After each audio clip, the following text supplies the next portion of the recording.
Although it's not perfect, we're having a ton of fun with it, and no fandom is without its complaints, so here we are to talk about 10 things Pokemon Go players hate. Starting off with number 10, I got 3 words for you. Zubats, Pidgeys, and Rattatas. Most of you guys that live in a similar, normal, standard, and kind of boring climate and geographic location know that these are the 3 most common Pokemon you come across, and they're basically straight up trash. And you know what, this isn't completely unique to Pokemon Go, it was in the original Pokemon games, but here it's more exaggerated. Zubats, Pidgeys, and Rattatas, and some of the basic bug Pokemon are basically the epitome of terrible in this game. They're everywhere, they're annoying, they're far too common, and they're not even good XP fodder because most of them take over 50 candies to evolve, so it's kind of just a waste of everybody's time. Let's just get these out of here.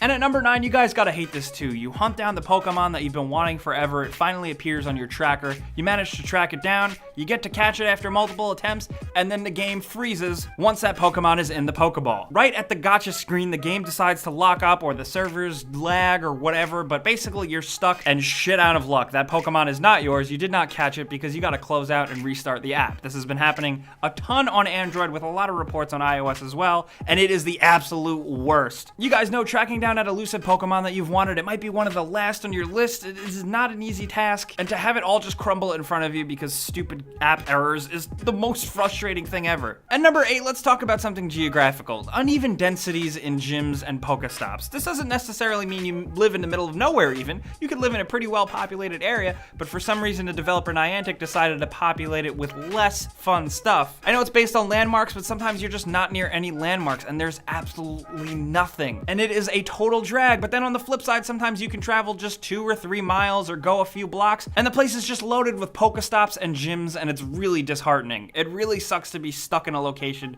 with absolutely nothing.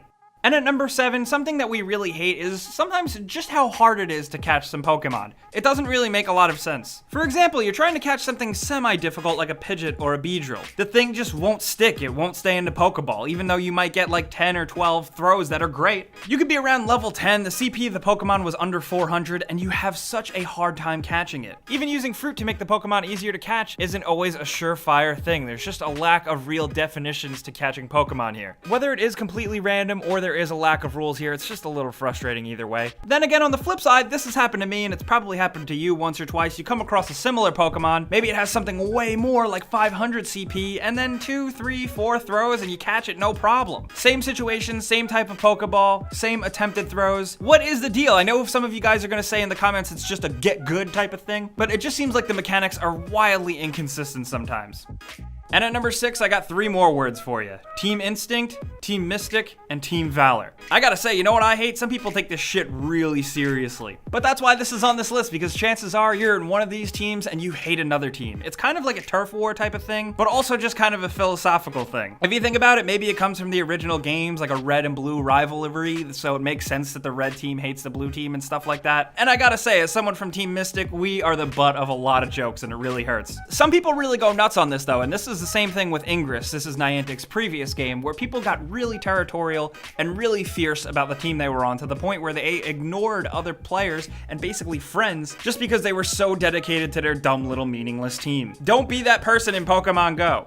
And at number 5, something that Pokemon Go players really hate are societal boundaries. Yes, I'm talking about anything. Cops, friends, families, neighbors' backyards, being a trespasser, inaccessible locations that are either guarded or fenced off, and basically generally anyone who just gets offended seeing you catch Pokemon. Hey, it's not my fault some things are off limits, okay? It's not my fault that Area 51 has a 10-foot high fence around it. It's not my fault that you're not allowed to go into the police station unless you're invited. It's not my fault you're not allowed into that abandoned subway tunnel. It's not my fault you're not allowed in that grocery store after it's closed. It's not my fault you're not allowed in the basement of that house of that neighbor that you've never even met. I know this is a real world thing and we need to follow the rules, but it would make the game easier if you didn't have to.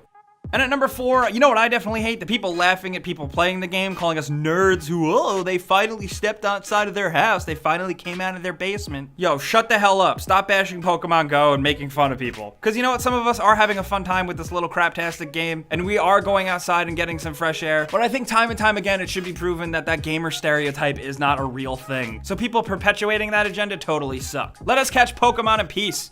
And at number 3, since we are talking about shitty people, let's talk about those people that love to announce that they are not playing Pokemon Go. Oh, good for you. You're not playing one of the most popular games of all time. Great, good job. Yeah, I know you're above it, and you know what? So was I for a second. It's not the best Pokemon game by any means, but it's just fun and addictive, and it's a good way to pass the time. You're not a special snowflake because you think you're too good for Pokemon Go. Well, you know what? It is a trend. It is a fad. It will definitely die out eventually. But for right now, let some people have their fun. And at number 2, something that I think many Pokemon Go players hate, and myself especially, is some missing features here and there. First of all, trading definitely needs to be a thing. Niantic said that it is coming in the pipeline, but goddamn, that's like a basic Pokemon thing that should have existed when the game was made. And on the flip side, I definitely want more of a battle system. I want to be able to see other trainer friends that I know out in the real world and battle them with ease. Because there is a battle system in place, but just being able to battle at gyms is kind of a drag and a bit of a letdown. Also, fix the battle system while you're at it, make it turn-based, because goddamn, that's how Pokemon should be.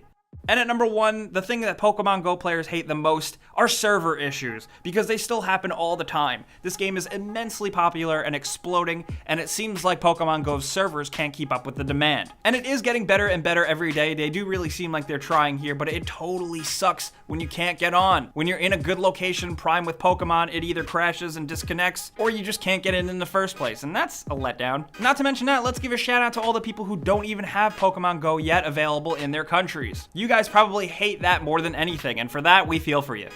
So guys, those are 10 things that players definitely hate about Pokemon Go. It is a fun little game, but it's not without its issues, and any fandom or hardcore audience that spends a ton of time with a game will come up with some complaints here and there, so we want to hear about yours down in the comments below. Anything you got to say about Pokemon Go, let's talk about it down there. You guys know the deal. If you like this video, clicking the like button helps us out a ton, and we really appreciate it, and subscribing if you're new is a great idea, because we put out videos like this and about other video games every single day. But as always, thanks for watching, and we'll see you guys next time.